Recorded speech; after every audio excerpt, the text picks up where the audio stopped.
Hey guys, Ben from Pack Photography here, and today I'd like to discuss with you guys how I landed my first wedding photography gig, but also how you can break into the wedding business, how you can start getting bookings, and really just shooting weddings, your first, your second, your third wedding ever as you're starting as a wedding photographer.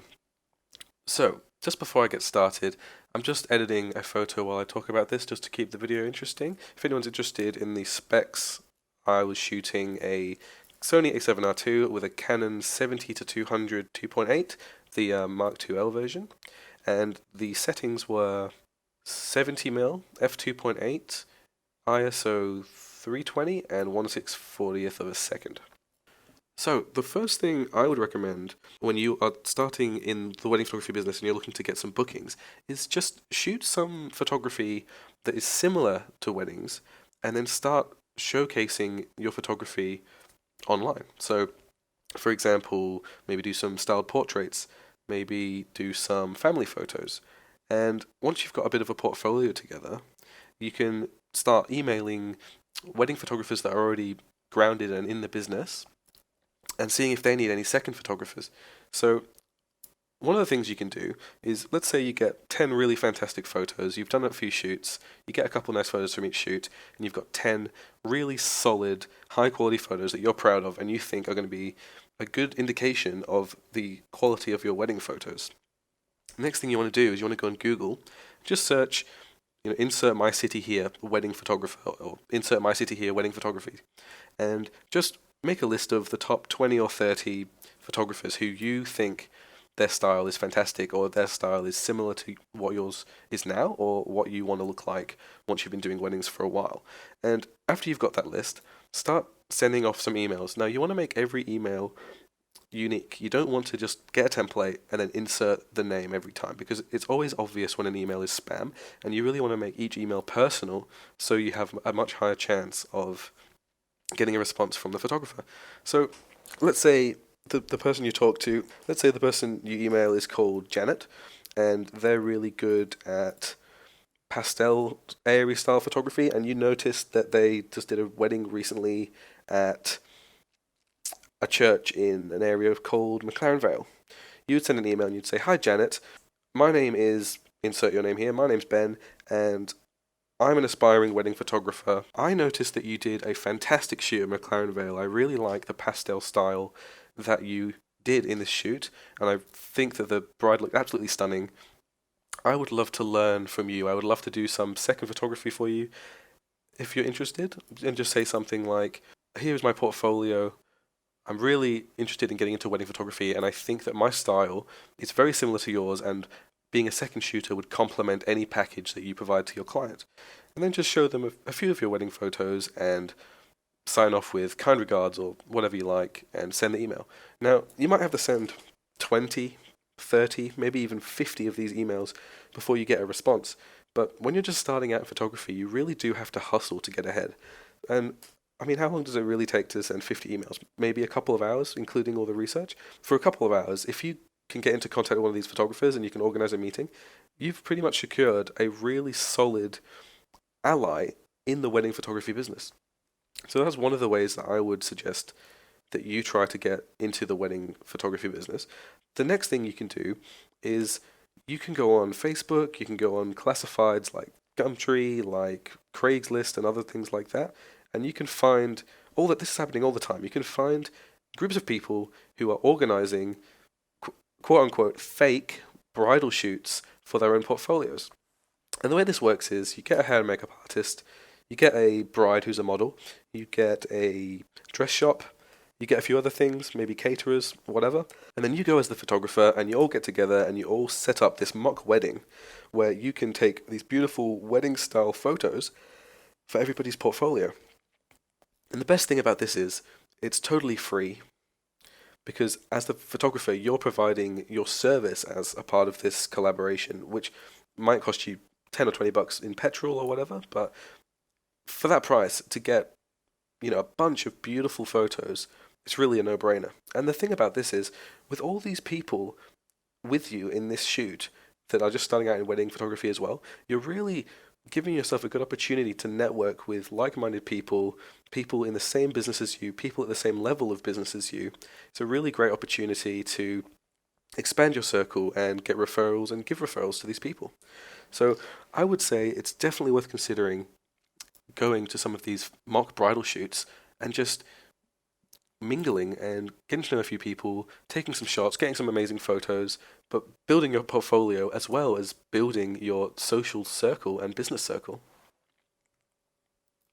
So that's a couple of tips that I would give you when you're just starting out in wedding photography and you're thinking, what can I do right now to get a leg up? Now, I'd like to tell you about how I got involved in wedding photography and how I secured my first wedding and all the steps I took to sort of kick off my wedding photography business with a bang.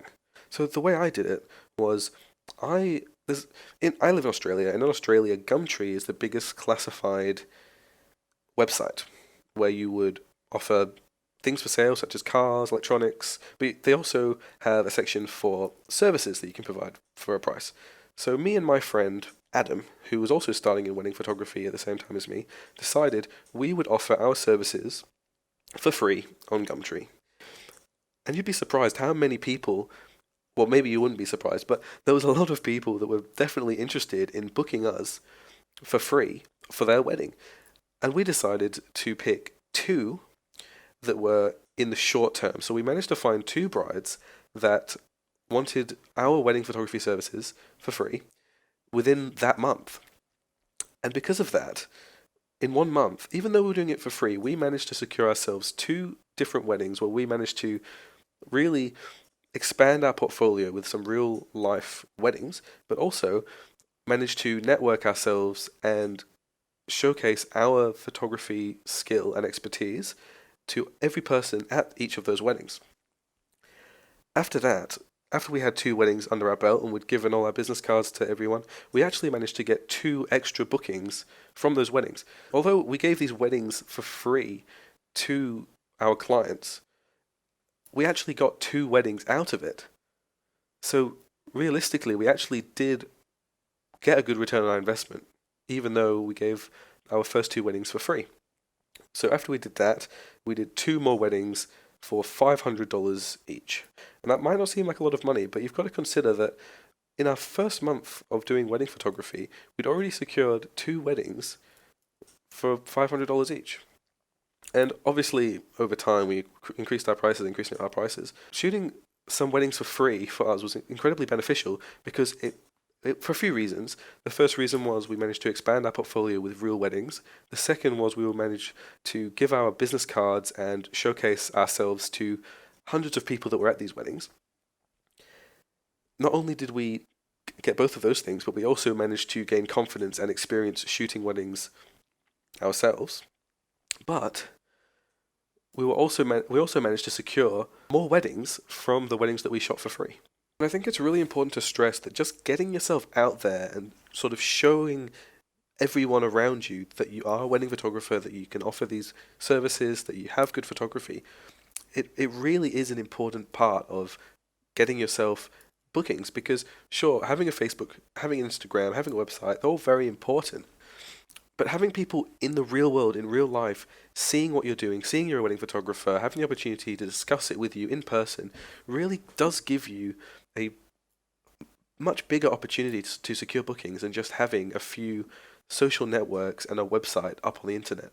Because it's all well and good having these sites full of beautiful images, but if you can't get people to see them, if you can't get people to your website, if your Facebook page only has 100 likes on it, you're not going to have any opportunity to wow people with your amazing photography because no one is actually seeing your photos. So being able to go in person to big groups of people, such as at weddings or at these mock bridal shoots, it's a really great opportunity to show people who are possibly very interested in getting some wedding photography, showing them what you have to offer and what you can provide on their day. In this day and age, people really do focus on boosting their social media, boosting their SEO so they can rank on Google, getting more likes, getting more thumbs ups. But the thing is, not only are people going to be more interested in talking to you, they're going to be a lot more engaged with what you have to say. Anyway, I hope some of the things I said today were helpful to you. Please leave a like if you did enjoy the video, that would make me very happy. Oh, and by the way, here is the final edited image that I was editing during this talk slash rant slash discussion. It's one of my favorite photos of any of the weddings I've done this year, actually, so I'm very happy with how it turned out. I would love to hear your comments and criticisms of this photo in the comments below. I'd love to know what you would do to make this photo better. I'm sure there's a few things that could be done. And finally, thank you very much for watching. Please subscribe if you haven't already. I'm going to be making a lot more content like this. And once again, thank you. See you later.